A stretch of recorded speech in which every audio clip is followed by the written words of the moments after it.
Welcome, everyone. Well, let's go ahead and get started. Everyone, thank you so much for being here today. We're glad to see there's so much excitement about Linear for Agents. And we're excited to share a little bit with you all today about how it works and how you might be able to build with it as well. Today, I'm joined by my colleagues Tom and Leela. They are engineers on our team who have been focused on building the Linear for Agents API. So they'll be our experts on the call today. My name is Lena. I lead community, so I just organize events like this and help get educational resources to users like yourselves. So today, what you can expect is that Tom is going to be giving us a high-level overview of Linear for Agents, as well as sharing a demo of an existing agent. And he'll go over some basic implementation steps and things that you'll need to know to build your own. We'll then go into what you can look for next from our team, share additional resources to get help, ask questions, and share what you're building. And then we'll move into some dedicated time for a Q&A. Now, before I hand it over to Tom, I just want to give a couple of FYIs before we get started. One is that this session is geared towards developers who are interested in building agents for Linear, either for internal use on their own teams or by other users in the Linear community. If you're here because you're really curious about agents, what Linear is building, that's great. You're still super welcome. I just wanted to set this expectation and clarify that Linear for Agents is still in beta. We're still in our early phases. And so if hearing about this application piqued your interest as someone who wants to use agents eventually, but not necessarily build them, we will also be organizing another event in the future geared towards end users of agents, where we'll be demonstrating more examples and use cases and workflows utilizing linear agents. So stay tuned for that. This session, we're going to go over more for developers and how to build. All are welcome, but just wanted to have that clear right from the top. And without further ado, I'll hand it over to Tom for your overview and your demo. Great. Thanks, Lena, for kicking us off here.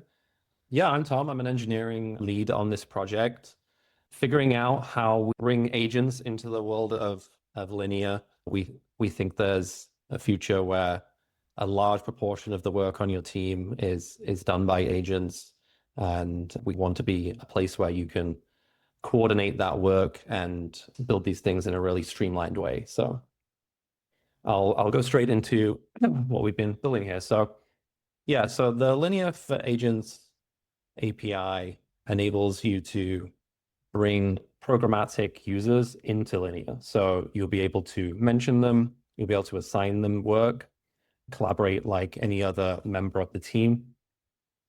They are installed in your workspace by an administrator, and then all of the administrators in the workspace can manage them. And other than that, they should, in theory, act very similarly to what you would have with other users. Let me see. So yeah, I think the best way to get started is to give a demo of some existing agents that have been built during our beta period, just to give you an idea. So let me go to another tab here. So this is a demo org we have called Rideshare with a team driver app and a couple of issues inside of it. So this is actually linked to a Ruby on Rails code base behind the scenes. So I close that down. Created an example issue here. And obviously, like, this is a fairly simple issue. You could assign this to a junior engineer, for example, or we could go ahead and assign this to an agent. So we do have the assign functionality here. So if I search for code gen, they appear here. We also have some other agents, but I think in this case, I'm actually going to assign it through a mention where I will say, like, can you put in a PR for this? The code will take a couple of minutes. Awesome. So in this case, it's hooked up to our GitHub. It's hooked up to our, obviously to our Linear. It's been installed in this Linear instance, and it's going to find the code and it's going to work through this. I'll come back to this in a second. One of the nice advantages of these being real users is they have things like user pages where you can see all the work that they've been assigned. This is a demo org, so there's a lot of very silly issues in here, but we really want the button to be blue, apparently. But, so yeah, you can do things like see which work they've been assigned. You can also create views where you filter by users that are agents, so you can create insights into how these things are working for your team as well. This is going to take just a couple of minutes, so I'll come back in a moment. Okay, this is great. So you can see that it took, this was 3 minutes ago, so it only took a minute, not too bad. And the PR has been attached as well to the issue here. So let's go into the PR, and CodeGen has hopefully managed this. This was a very simple issue, I think, this one. But you can see they included the identifier, and as a result, like our standard linear automations have kicked in, linked it across, and made all that really easy. So if this was a real issue, we could certainly go ahead and merge this, and we'd have just saved ourselves a bunch of time checking out the branch, going and figuring out, remembering what all the syntax is perfectly, and those types of things.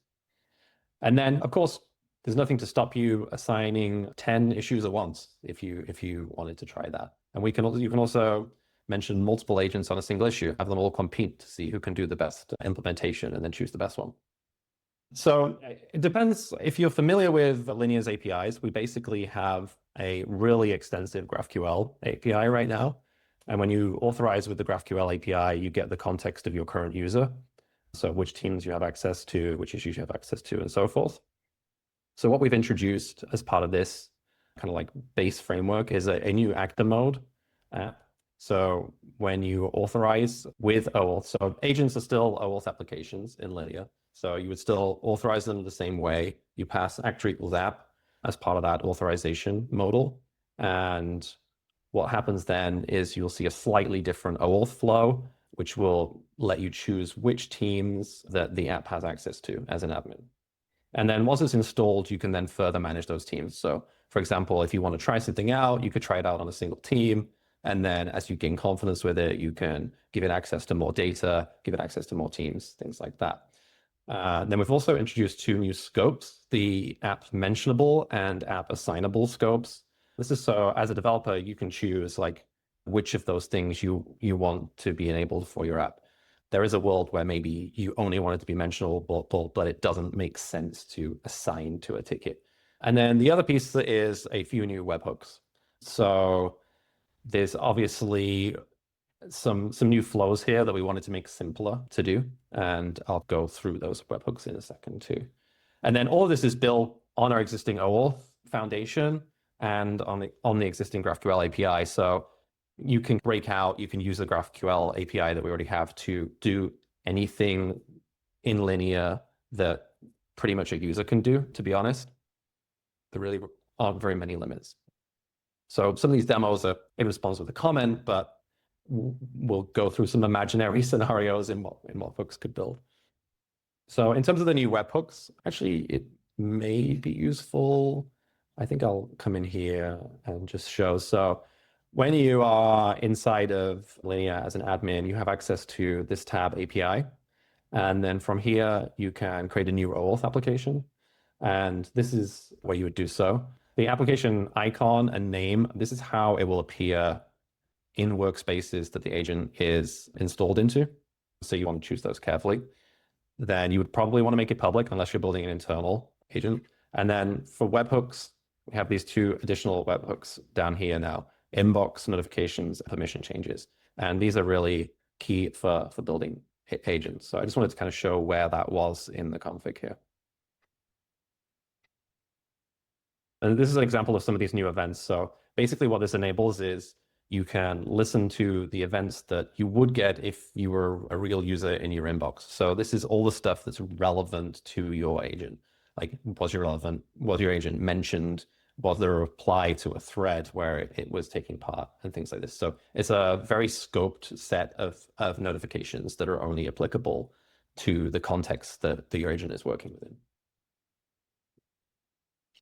And then the other thing I wanted to make clear is that, yeah, so the key difference with the way this works is when a third-party workspace installs your agent, it will create a user in that workspace, like a real user model. And that user has its own ID. And that ID is different to your OAuth apps ID. It's different to your OAuth client ID. So there's a few IDs to keep track of. And it will be unique per workspace. So that's something that once it's installed, you would want to grab and keep a record of on your side. So this is just an example of very simple GraphQL query to be able to get that.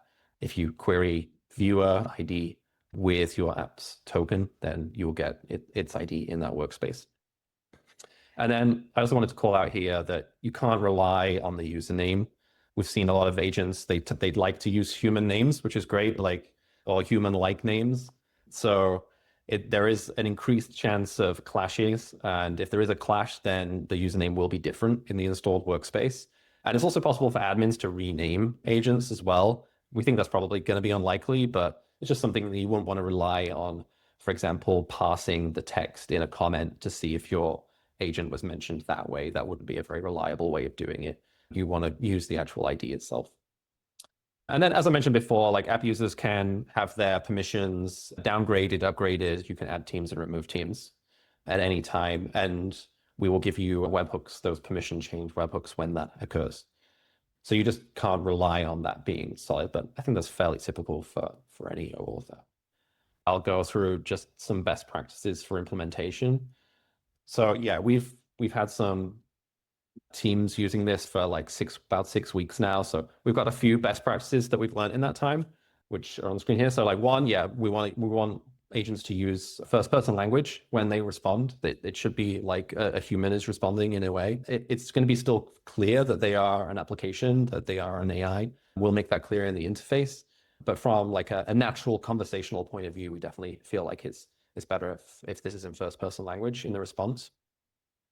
As you saw with CodeGen there, when we messaged them, they immediately responded with an emoji on reaction on the original comment, just to let us know that had been received and it was thinking about it. We've definitely seen that's a really nice pattern.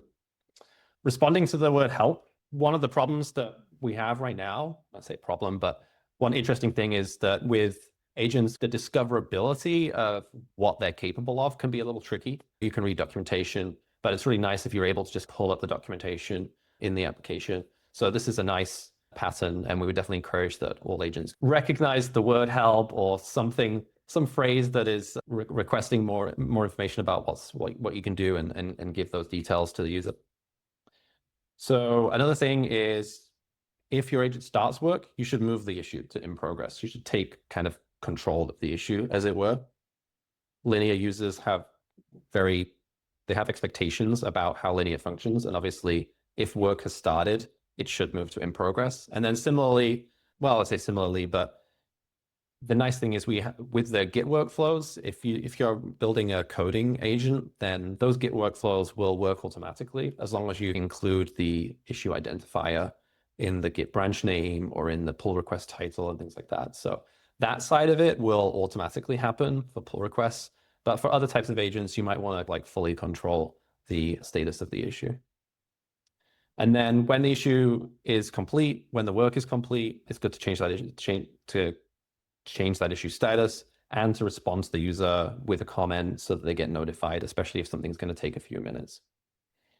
Yeah, and then obviously linear issues we have like pretty good markdown formatting. We also have some extensions to the markdown, so we support pretty much all of GitHub flavored markdown. And we also support things like collapsible elements. And we found that these are really handy for agents to hide away some more information or some stuff that they were maybe less sure about below the main body of the response. So we have like a lot of ideas. Like coding agents is certainly the one that's got a lot of leverage right now. And we see a lot of coding agents that are doing a really great job, actually. So I think there's a market for a lot of these different shapes and sizes, maybe that are experts in different areas. But we think that every surface of Linear is a potential place that you could interact with an agent. So for example, whilst in this case, we're triggering them with assignment or mentions, you could also have these things be proactive. So I could install an agent which then is listening to webhooks for new comments throughout Linear and being able to provide proactive information if, say, someone comments and says, let's create an issue for that. it could create the issue, right? Any kind of like busy work that you might want to automate is a good place for these. And similarly, they can work in documents. They can be assigned to projects. So you could have an agent that is assigned as a project lead. And when it's assigned as a project lead, it manages the RFC for that project based on the meeting notes documents that are assigned there, things like that. The research partner, this is like my OpenAI demo. I think you could go a lot further with that. That was basically just like say proxying through to OpenAI, but you could have real tool usage in there. You could have web searches. You could do all of that within the context of your issues. And the nice thing about that, as opposed to doing it in some third-party application or like the ChatGPT desktop client, is you're leaving that context there in the history of the issue, which sometimes you might not want, but sometimes it's actually really useful for your teammates to be able to see how you got to the conclusion that you did. Integrations with support tools is another good one as well. I think there's probably 100 more ideas here. I'm not even scratching the surface of where these things could integrate. So what I've shown so far is like, we know that this is the first version, it's beta, we're building on our existing APIs.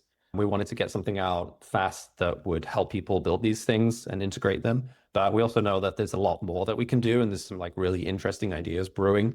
So I wanted to share just some ideas that we're working on that I don't know if they will come to fruition as they stand, but so one pattern we've seen is a lot of the agents, they have these thinking steps. Obviously, they're doing agentic loops where they're figuring out, they're using tools, and we want to bring that into linear, let you see all of the detail that's happening optionally. So you should be able to ask an agent a question, get a response, and then optionally be able to dive into how it reached that response without having to exit the platform.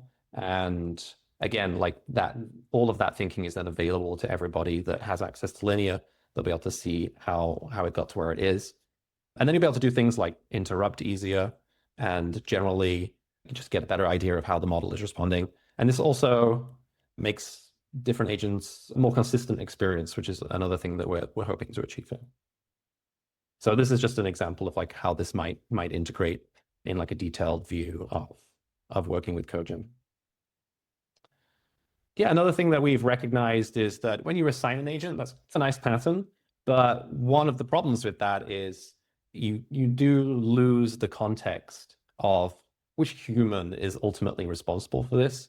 So we've been playing around with these ideas of delegation, where you can have an issue that in this case it's assigned to me, but I've delegated some of the work to an agent. And so this is a concept that we're thinking about and playing with as well, so that ultimate responsibility is still kept. This is also a little bit similar to multiple assignees, which is something that gets requested a lot. So maybe this could also work for pair programming and things. We'll see. But we also think there's use cases outside of agents for this one. Yeah, and then we want to work on a true framework for this that will make integration even easier. We can give you a new version of the SDK, an upgraded version of the SDK that will handle a lot of the plumbing. I don't have that today, unfortunately, for you, but hopefully soon we'll have something pretty similar to this where you could just instantiate a class, respond to events, and give feedback on how your model is progressing. And you wouldn't have to do all of the webhook plumbing that is required today. I say all of the webhook plumbing, it's still only a few hundred lines of code, but it's nice to keep things contained and simple. I didn't stop for questions, but Lena, I'm going to pass it back to you and see if there's anything that's come up. Awesome. So I guess I'll jump into, there's a lot of questions about like where to discover and where to share your agents. So we can move into additional resources and then we'll answer all the rest of the questions from Q&A, or as many as we can. So if you haven't yet, please do join our Slack community. This is a great place in general to learn from our team as well as from other users. But we also have a channel in there called API Agents. Join that and you'll be able to share what you're working on as well as ask questions to our team specifically about the Agents API. We also have docs. If you're in the beta, you would have received these already. This kind of outlines more in depth what Tom was sharing today. And then the last thing is if you're curious to try existing agents, there are two already in our integrations directory. You can try those out like CodeGen, or if you're building your own, please submit your agent to the directory. I will have links to all of these in the chat as well as in the follow-up email. But these are all ways to get involved and learn more. So we have a bunch of questions. There's a couple simple ones you can answer quickly. Are we able to create sub-issues to break down a task? Yeah, absolutely. How about emojis? Yeah, anything you can do through the API. So yeah, it's very easy to create sub-issues. In fact, I feel like CodeGen may even be possible today to do that as one of its capabilities. They have a full agentic loop with a bunch of linear tools, and one of their tools is to create issues. So yeah, you can absolutely do that. Awesome. There were a couple questions I think we already answered, but I'd love for you to answer them out loud about error handling. So is there a way to give feedback, or how might you handle errors while you're interacting with the agent? Yeah, that's a good question. I think the pattern that we've seen so far is that agents will respond with a comment when they've failed. And like we had a I'm sorry I had a problem. Please try again, or contact support. I think it's okay for now. If we move forward with these ability to show more of the thinking steps and have this kind of behind the scenes look at what the agent is doing, that is something we're going to take into account there and give more explicit tooling for that type of thing. Thanks, Tom. Can you pull up the recommendation slide one more time? I think someone had wanted to see that, and we have a follow-up question regarding it as well. All right, best practices. Thanks. So Hector asked, we have these best practices of what to do. I think Tomas also wanted to see these again. But do you have any recommendations for what agents should not do and what agents cannot do just by design? Should not is a tricky one.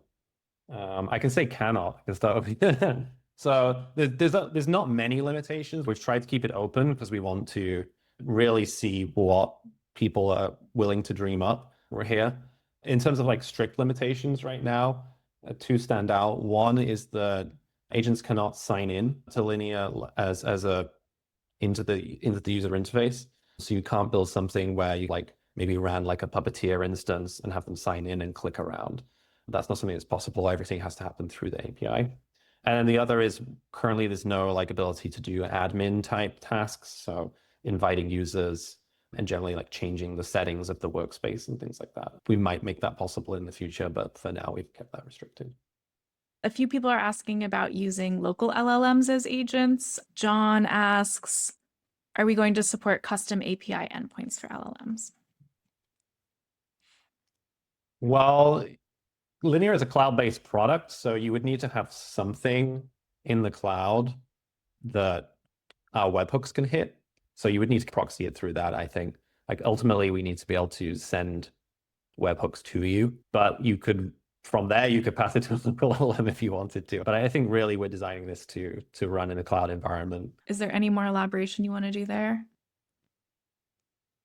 I think Tom covered it mostly. Like, we ultimately do need it to be deployed in a way that we can send you webhooks. Just in general, if you're developing things locally, you could probably use something like ngrok to get those endpoints readily available for webhooks, because we do require HTTPS for OAuth webhooks. But yeah, I don't think there should be anything too crazy involved. Yeah, some sort of tunnel, any sort of tunnel for local development will work. And then where you deploy it for the production application, it's totally flexible. Any deployment platform will work. We've been using Cloudflare a bunch because their workers platform is really nice for this actually.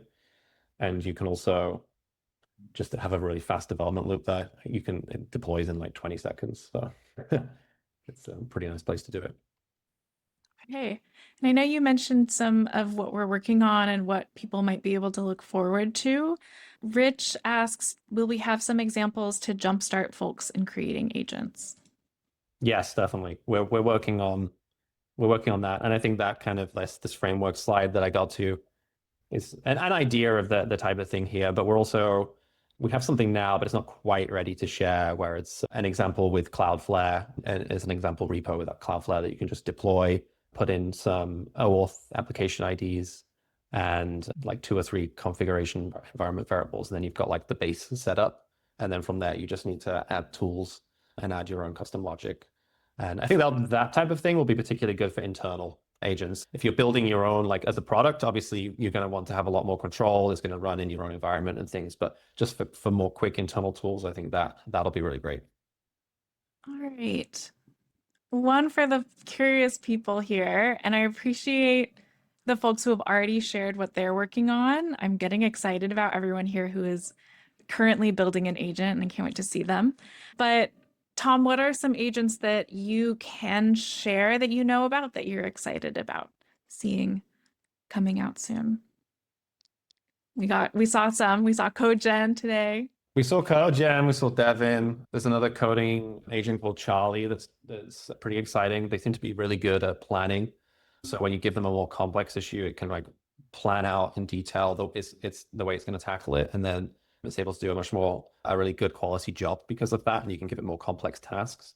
I think obviously the complexity of the issues that these things are able to tackle is only just it's going to accelerate and accelerate, get better and better.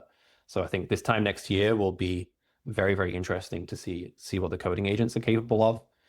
I don't know which other partners we should speak about, but we have a wide variety of partners that are building very interesting agents. So just a teaser. And Steve, it looks like maybe someone from Charlie Labs is here, so that's exciting. Oh, perfect. Okay, what are some best practices for error handling?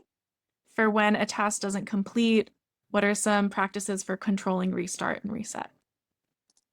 I would say right now we don't have anything very custom yet. Like we would expect the agent to probably post comments to that effect, but we're working on this. We would like to build out dedicated API functionality for kind of interacting with the agent's stream of consciousness, if you would.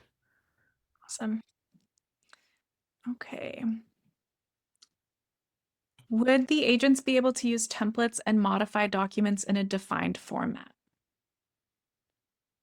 I believe so, yeah, because you can do that to our API. So literally anything that is available as a GraphQL mutation today in the linear API, an agent can do.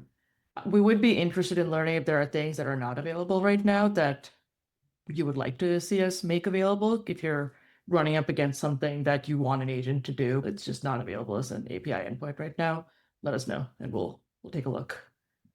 Okay. A lot of people asking if we'll have our own built-in linear agent. Is there anything you can say about that right now? Well, we're building AI into the core of the product. So a lot of the AI functionality will be exposed in UI services. But yeah, we probably should have our own agent somewhere. Lauren asks, are rate limits for agents the same as for other users? I think so. They are, but one thing you should know with like OAuth applications is the rate limits are per token. So in this case, the rate limit would be per workspace, not for your entire OAuth app. Yep. So generally it's fine, but we don't want people to hit rate limits in normal usage. So if you hit rate limits, let us know what you're doing and we'll take a look. Like we don't want to be in a place where that's constraining development. See, Tom, you had made some requests for agents. Maybe you can add to that list. Leela, you too. Mate asked, do you have recommendations for high-level workflows or facades for agents? Less respond to issue and more kick off this cycle all the way to project completion. I think the only tricky thing with those right now, and it might speak to like the services thing, is where you do that. Like where do you kick it off from? And the issues is the most natural place for a lot of agent interaction to happen. We don't have comments at like a team level or a project level right now, which is like where you might want to be able to do that. So that's definitely something we need to think about more. You could comment on a project overview and then pick that up from your agent, but it's not super natural. So I think we need a different surface for this type of thing that allows you to do that without having to create an issue for it. So, can you tell us a bit more about what the approval process is for integrations, or I should say for agents in the directory? What are we looking for and what might get someone accepted to the directory and what might get them removed? I think like mostly the best practices covered it.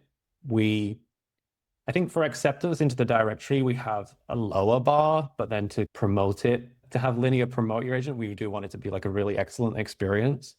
I think one thing for me is for it to be a true agentic loop behind the scenes. Like if you're just doing keyword matching, it's not, that's kind of like Slack 2015. It needs to be able to use tools. It needs to be able to respond correctly to complex things, ideally do multiple tasks at once, juggle different pieces of information. So I would focus on really creating something that has a lot of value and is really useful, and then you're not going to have any problem getting into the integration. We'll shout about if you create an agent that's like very, very truly useful and truly valuable, we will shout about it. Yeah, we want to see. And I would add that to be listed as an agent versus just a regular integration, we should be able to assign things to the app and also mention the app in comments and documents and stuff. Darren asks, how did you dog food the tooling to improve, optimize, or manage development of the agent's functionality itself? Where did you save time and complexity? Well, since we are leveraging our existing API, we didn't have to start from scratch in a lot of cases. Like we have been building like demo agents internally to see what any obvious pain points are. We've also been working with partners like Cogen and Charlie as part of the like early beta process in terms of like launching this and like figuring out gaps. And there is also the API agents channel in the customer Slack where people have been really great about providing feedback as well. So it's been very collaborative in that sense in terms of like figuring out what the developer experience that makes sense for people who are on this platform is going to be in the long run, because it's new to us and it's new to everyone building it at the same time. Thanks. Following up on the requirements question, are there any specific cybersecurity or compliance requirements that people should keep in mind when building an agent? Not off the top of my head. I don't know if you have anything to add, Tom. I don't think it's any different to any other integration right now. It's definitely a bit of, if you install it, it's at your own risk. So you should definitely evaluate any integration that you install and check that it complies with the regulations that you want. If your company needs SOC 2 compliance and these types of things, you should make sure that the integrations follow those. But I think we're going to see a variety from like hack projects that are running on Vercel or something like this to full-blown multi-billion-dollar companies building these things. So you're going to see the variance in security with that too. So yeah, we're not putting any restrictions in place. Okay. All right. Oh, interesting. Zach is asking about live editing. So in Linear, first one, does Linear have live editing, like seeing others' cursors in an issue or in a document or comments? And will that be the same for agents, like streaming? We're not going to have like multiplayer in the sense that you'll see a cursor, but we are working on explicit streaming APIs for agents. So if you, for example, like Tom showed that Cogen had like a stream going on when it was working on the PR, we want to be able to stream that into Linear in a dedicated way. So that is something we are building right now. Okay. For the multiplayer surface, yeah, like Leela said, we don't currently show a cursor, but it is possible to participate through the API through mutating either issue descriptions, project overviews, documents through the API. That will all merge correctly with any live session that's happening. You just can't kind of like say the agent is at this exact position in the document. Awesome. Thanks. All right. One more thing about what kind of like greenfield opportunities there are with agents is after Cogen created the PR, is there an agent that could then do the review or monitor the review process and then merge based on criteria?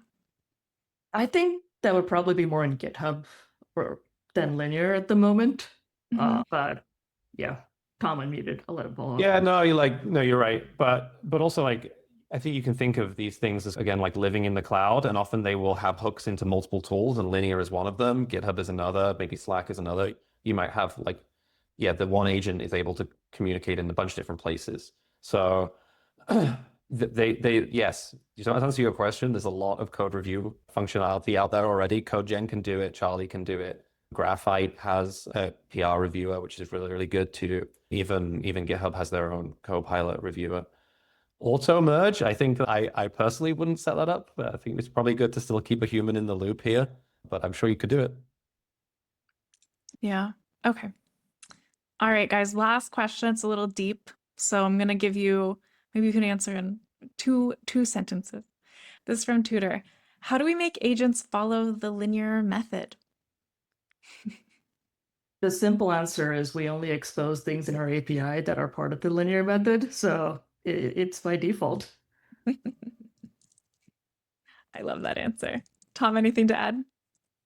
We are gonna have a review process, and I feel like that's my best answer here is we'll promote the agents that work in the ways that people expect them to in Linear.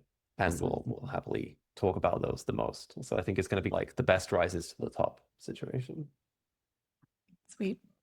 Well, thank you guys so much. Really, really appreciate you, Tom and Leela, for sharing so much of your knowledge. Thank you to our audience for being here and for your excellent questions. If we didn't get to your question, I have our Slack linked in the chat. Head over to the API Agents channel to ask those questions and hear from our team. And big thank you to Aaron, Brian, Alexander, and Alan for answering stuff in the Q&A as we went along and for helping us get the CodeGen demo running. Keep an eye out for an email with the recording to this session, as well as links to all of the resources that we talked about today. Thanks all and have a great day.